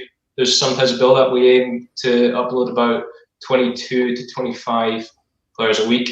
We've got players right down to I think it's the 8th division of English football. So anyone you want, if it's your dad's mate's son, we'll get him up there for you. No worries. But Matthias Zaracho, I was looking at him a bit earlier. He looks really good fun. Like it's really underrated to have a player that just looks like a joy to watch. And I'd love to see more of him in Europe. It's a very, very, very interesting one. He's not on 5 yards, but he's on the list. And that's because of the I'm telling you, if he'd gone to Atletico, would have been on 5 yards. Yeah, he would. But you see, the thing is now Keith will be emailing them every day, just giving them a list of former Argentinian managers and saying, listen, what's the story with Zaracho? So if you do see Keith Plunkett at gmail.com rocking up, you know it's about, just knock it in the spam folder. It's just about Zaracho. Lads, these players have been brilliant from start to finish, I have to say. We've all been educated in some way. Mane versus Salah. I'm just going to get straight into it. This one is the big one because there's always talk about, well, Salah, would you let him go and stuff like that. Madness. He's the best goal scorer we've seen at Liverpool in God knows how long, in my opinion. But Keith, I'll come to you first. This is a hard one Salah. because, all right, I think Mane. Okay. Salah, I love Salah, but a You more have to take complete into, player. but you have to take into consideration that they're both the same age. Okay. Salah or Mane could leave Liverpool in the summer. They could leave a year after. They could stay to the very end of their career. One big move left in them each. Who can go on? Who can do more? I think Mane is going to. I think Salah might have peaked, and Mane is just peaking.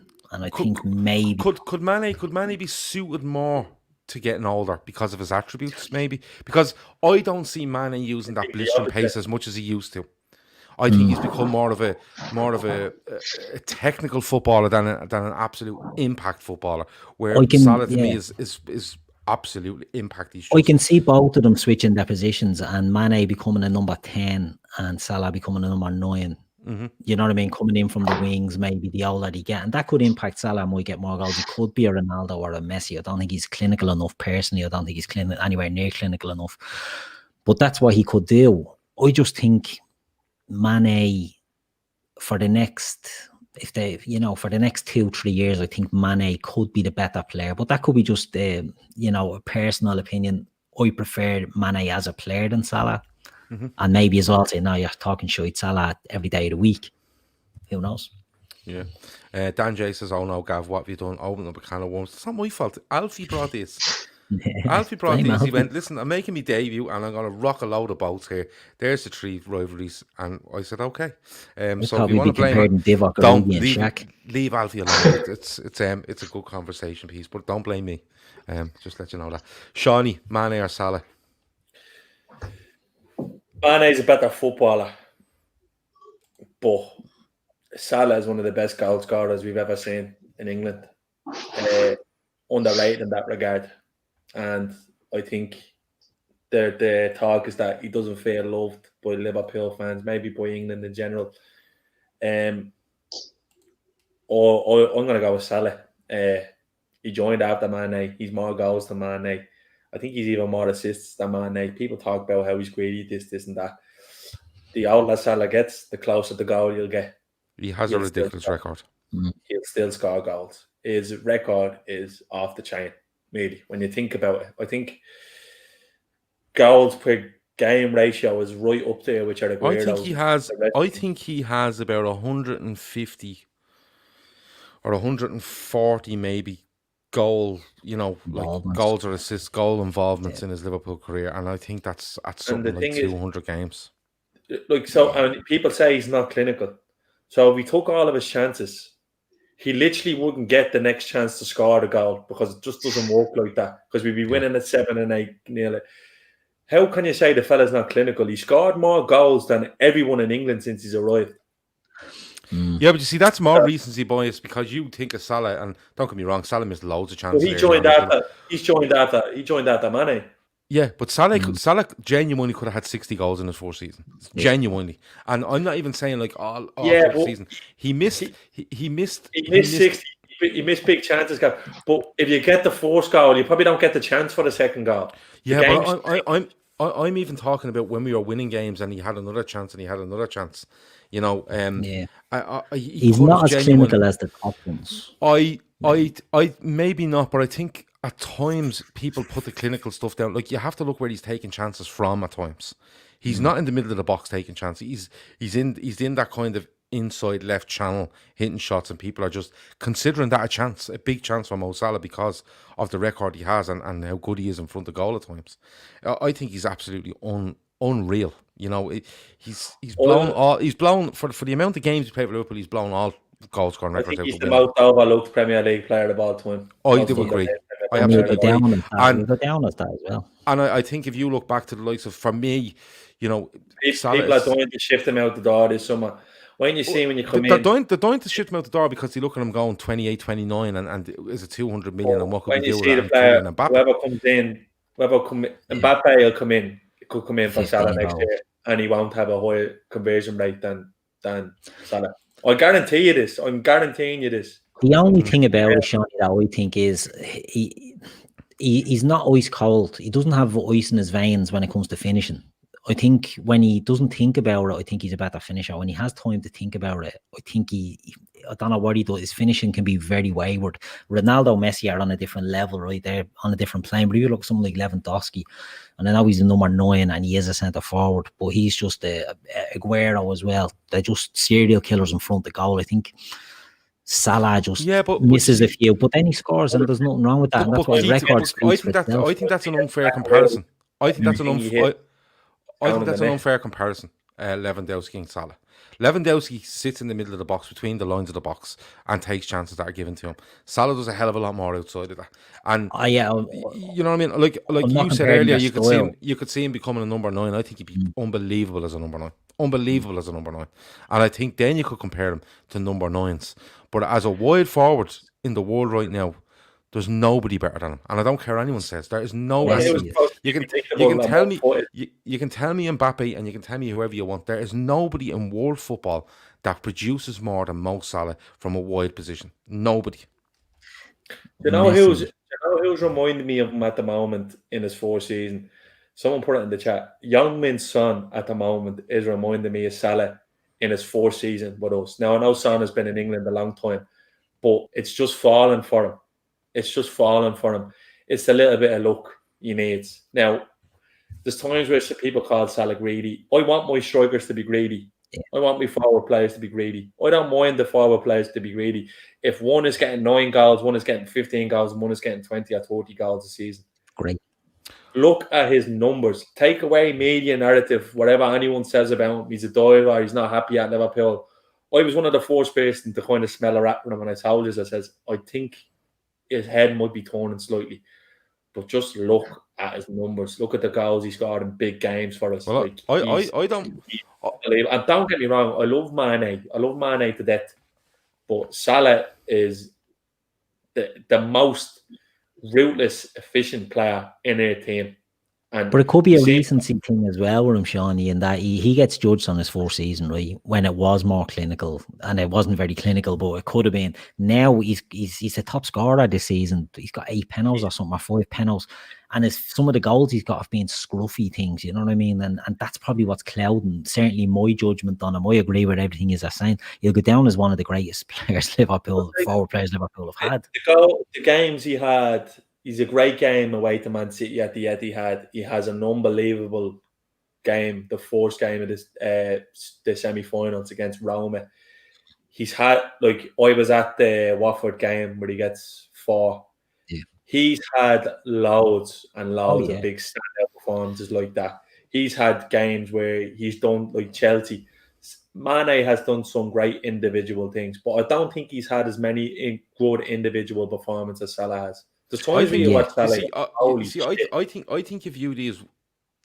They're viewed as 2 wide forwards for Liverpool, and they are wide forwards for Liverpool. But I think people, it'd be like, you know, comparing me and Seany in height because we both have black hair. You know what I mean? That's fair. It's silly because Mane cheats at football, right? Or not Mane, Salah cheats at football. And the reason I mean that is because the Liverpool side is set up for him to hang around further up the pitch between their fullback and their centre half to isolate them and kill them. Okay, Mane works the other way a hell of a lot more, in my opinion. There's a hell of a lot more work. He gets the ball into his feet. He protects it a lot more. He gets involved physically a lot more. Now, Salah gets reefed out of, don't get me wrong, but Mane gets into the thick of things a lot more than Salah. So comparing them, even though they're similar positions on different sides of the pitch, I think is a bit unfair.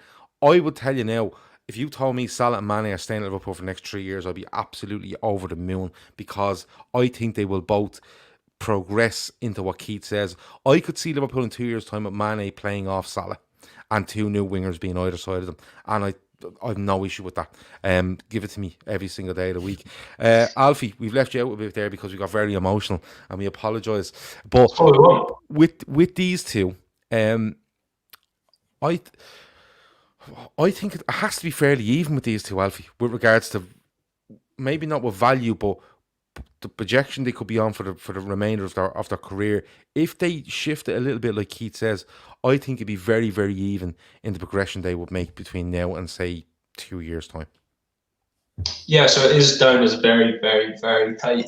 Salah's up there at 64 million, Mane at 58, which for players at that range is obviously a really tiny difference. I think it's probably down to the fact that Salah does get more goals. Probably nothing more in depth than that, to be honest with you. But also, I think there's kind of more of a clear sign that if Salah does go, it'll be to Real Madrid, it'll be to Barcelona, I can't personally see it being anyone else. Whereas Mane might go to someone like Bayern or Juventus, which, they are fantastic teams, obviously, but they're not the same kind of flat track buoy side that can set someone up and just say, you go and score all these goals. You're not winning a Ballon d'Or at them teams. Yeah, so I think that's where the slight difference comes in. But, absolutely, they're so tight. Yeah, I would imagine they are, because even though they are so good in this Liverpool side as attackers for Liverpool, but in different ways, in different scenarios on the pitch, they work differently. Even though they're in the same, they line up on that graphic at the start of the game. But Mane is coming deeper and getting more involved, and Salah's going to look to get central. So they're two completely different players playing in different in different sides of the pitch. I have enjoyed this every single minute of it. I have to be honest with you.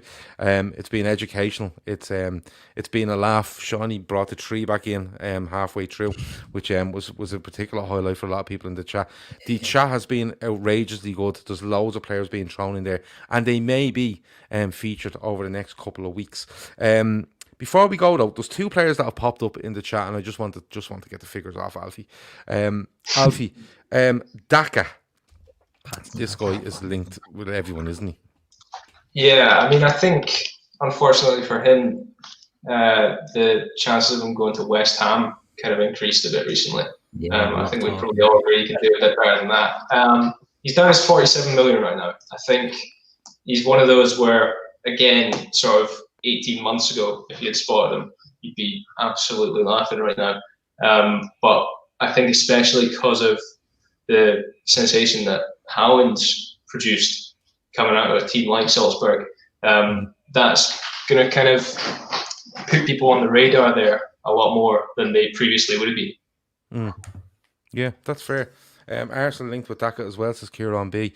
So people keep asking about the top you're wearing, Alfie. Is it the jersey? What year is it? Is it 96, 97 Ecru? I don't really think anyone would get it because it's a training shirt.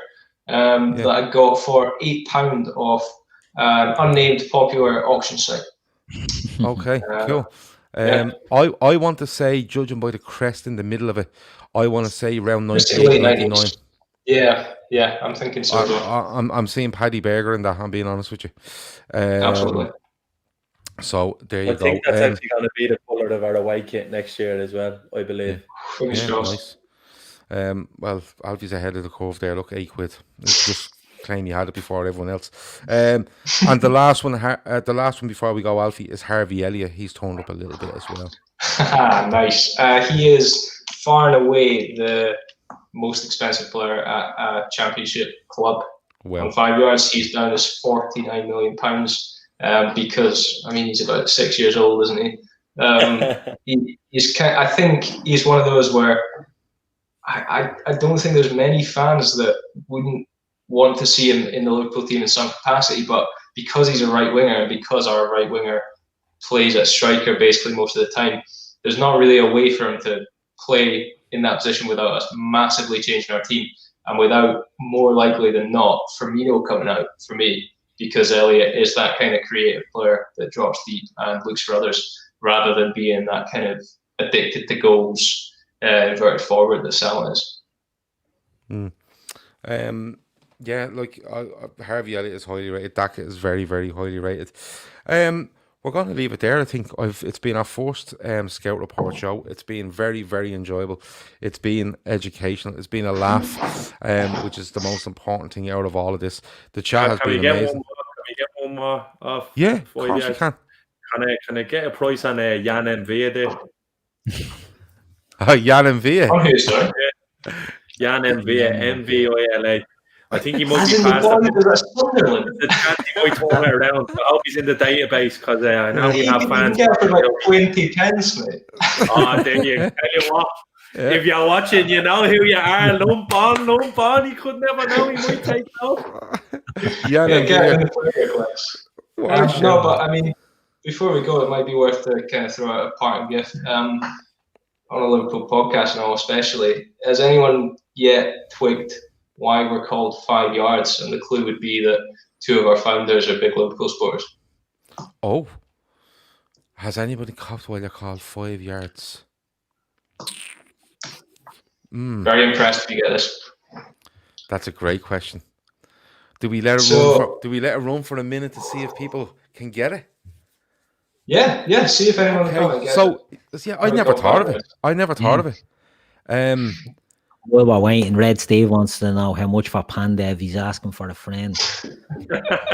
Gordon Pandev is his favourite. Gordon Pandev, of course, famously picked in a draft during the summer by Grizz, who had the first choice of any Champions League winning striker, and picked Gordon Pandev, which was amazing. Nice. I'm surprised nobody's looked for a double on Ronaldo and Shane Long. Of course, another one of our drafts ended up with Cristiano Ronaldo flicking on balls for Shane Long to chase. Let me see. Barry Devaney's gone for 5 yards in the head. Yeah, Oh, okay. But Matt Hayes from the Tottenham blog's gone in hard. He says, is 5 yards the average distance between Salah and the defender that fouled him whenever he wins a pen? No. Oh, well. 5 yards, 5 yards is the closest Harry Kane got to touching the Champions League in Madrid. Yeah, you have some cheek, man, going on about strikers that fall over a lot. Jesus Christ. 5 yards is the closest Harry Kane got to the Champions League. So the two owners of 5 yards are big Liverpool fans, and they've called it 5 yards for a reason. Is it? And this is a complete another guess. Is it the combined amount of yards that Dirk Kuyt scored a hat-trick against Manchester United? That would have been good, but no, it's not. Shall I tell you? Yeah. Go ahead. So Bob Paisley said when Kevin Keegan was on his way out, and he was trying to justify why it wouldn't be too big a deal because they still had Kenny Dalglish. He said Kevin was quicker off the mark, but Kenny runs the first 5 yards in his head. And that's what we're all about. I think it's about spotting things that other people don't spot. I like that. That's really nice. That's class. I like that. I'm disgusted it's not about Dirk Kuyt scoring a hat-trick with a combined 5 yards. But anyway, if you ever want to rebrand, you could just say it was that, couldn't they? 4.32 yards. Yeah. Not quite snappy. We could just round it up. But listen, it's been an absolute pleasure to do this tonight, and we will be back next Thursday with another round of this. Same sort of format. We will have 3 rivalries. We will have 6 players in the same format. Whoever replaces Seany and Keith next week will have 2. Whoever replaces me will have 1. And I don't know if Alfie's back, but there will be somebody from 5 yards back next week. Yeah, who knows? Whoever's there will have a pick as well. I hope you've enjoyed it. I hope you do go and click that link and get into 5 yards and listen. Not only play for yourself, but if you can get a load of mates in there, all you pile in, log in, get players, get scout reports, and build up your team and your squad and compare them to each other. You can have little side bets with each other about how things are going. It'll be absolutely great fun. Seany, thanks a million for joining us. It's been an absolute pleasure. Thanks very much for having us, lads. Really enjoyed it. And Alfie, I'll be having a look at 5 yards because it's something I definitely please do. Silas. Well, I'm thinking that what we do is we just get all the lads of the Daytrippers. Yeah, we get all the Daytrippers together and we'll all sign into it, okay? And then we'll all play the game, and then we'll always obviously play on the 5 yards platform, but amongst ourselves we'll be able to keep a value on how progression's going, because it's a great conversation piece anyway. Because if you think a player's good or you don't think he's good and someone else signs him, you can say, well, he's no good, and look what's happening to him. So I think that might be something for us to do. But I'd say Matthias Zaracho. Yeah, you can have Matthias Zaracho. Yeah, but if you buy him, can I buy him as well? Yeah. So once he's up there for one person, he's up there for everyone. Well, John Walsh is not allowed to buy Harry Kane. Yeah, Joe Walsh loves Harry Kane. He absolutely loves him. Keith, it's been an absolute pleasure. You are hosting next week, so we will see you next week on this. Yeah, expect more young, unknown Argentinians. Nice. Good stuff. And phrases like La Pausa. La Pausa, look up to La Pausa. La Pausa is a great move. Yeah, Ricardo Bocchini, done in the Can 70s. Maradona's idol he was. Maradona obsessed with Ricardo Bocchini, his favourite player. So there you go. Alfie, I hope I hope you've enjoyed it. That's basically It's what I been an want to absolute say. pleasure, mate. Absolute joy. Good, and I think the people in the chat have enjoyed it, and I think they've took something from it, and I hope they come back to us in the next couple of days to say they've signed up, and this is who I've signed, and as I said, if you do sign up and you do sign players or you do scout reports or whatever it might be, please come and tell us and get involved with us, because if we are doing something with the Trippers where we all sign up, if you want to join in as well, you can absolutely join in. We can Throw have it up in the 100 of us. Discord, guys. Yeah, we can throw it up in that, and everyone can join in and tell us each other what players we've signed, and then we can abuse each other week on week, which is great stuff. Right, that's it. That has been the Scout Report with thanks to 5 yards. We will be back next week. Just with regards, today is Thursday. We have got the Friday forecast coming tomorrow. We are taking Saturday off, if that's okay, and we're back for the Fatback 4 on Sunday night after that. Run-of-the-mill game in the Premier League on Sunday afternoon. It's been brilliant. Fully enjoyed it. Can't wait for next week. Over and out.